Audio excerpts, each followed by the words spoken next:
সবাইরে জানাই আসসালামু আলাইকুম। আমরা সকলতে কেমন আছেন? আশা করি ভালো। আমিও ভালো আছি আলহামদুলিল্লাহ।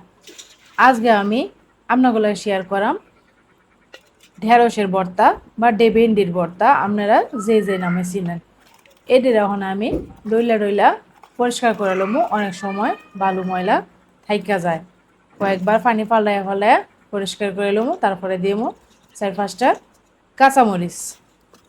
এটি দিয়া এখন আমি আগাগোড়া কাইটটা মাঝখানটা ফাইরা লিতেছি। মাঝখানটা ফাড়ার যদিও দরকার নাই, আমি টুকরা টুকরা করবো, কিন্তু মাঝখানটা ফাইরা লিতেছি কারণ এটার ভিতরে লুকায় থাকে উগ্রপন্থীরা। এই উগ্রপন্থীকে ভয়ে আমি মাঝখান থেকে এটি ফাইরা লইতেছি। এই যে দেখেন, আমি ছোট ছোট করে টাইপ করে লিতেছি। এই যে দেখেন, উগ্রপন্থীরা কইতে না কইতে হাতে নাতে ধরা পড়ছে। এটারে যদি চেক করা না হইতো তাইলে তো এটার ভিতরেই উগ্রপন্থীরা পলাই থাকতো। আর এটারে চেটকায় বটকায় ভর্তা বানাইলে কেমন হইতো আপনারা একটু কোয়েন চাইনি। বডিটা আর একটু দিয়া লইতে হইব, দিছে তো বডিটারে গান্দা বানায়া।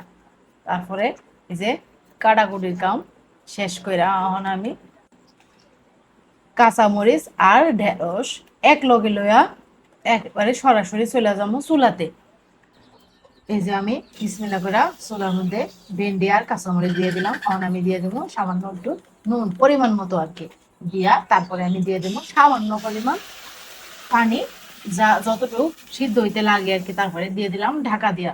বেশিক্ষণ লাগবো না, মাত্র 5 মিনিট পরে আমি ঢাকা উড়াই দেখবো একেবারে পানিটাও শুকায় একটু হালকা লাগা লাগা ভাব এসে পড়ছে। একটা হালকা পোড়া পোড়া স্মেল আর কি। এই স্মেলটা আসলে ভর্তাটা স্বাদ আরো অতুলনীয় হয়। তারপরে আমি এগুলোরে কিছুটা হালকা ঠান্ডা করে আমি কাঁচামরিচ গুলারে আলাদা করে নিলাম।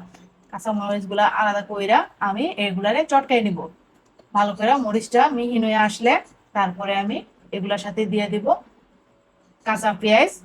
এই দুইটার মতো দিলাম আর কি। কাঁচা পেঁয়াজ গুলা দিয়া তারপরে আমি দিলাম ধনিয়া পাতা। ধনিয়া পাতা দিয়া তখন আমি এগুলারে পালা করে মাই খেলো। হ্যাঁ লগে দিয়ে দেবো আমি সামান্য একটু খানি সরিষার তেল। একেবারে খাঁটি, ঘানিতে ভাঙাই না সরিষার তেল। বুঝেনি তো, গ্রামের জিনিস খাঁটি তখন লাগবই। একটু ঝাঁজ বেশি, এই কারণে আমি তেলটা একটু কমাইয়াই দিলাম। দিয়া এগুলারে মাখন জাহনের কাম আর কি। যত বেশি ভালো সুন্দর করে হইব, ভর্তার টেস্টটা আরো বেশি বাড়বো। হাতের জোশ। তারপরে এই যে মিশামিশির কাম।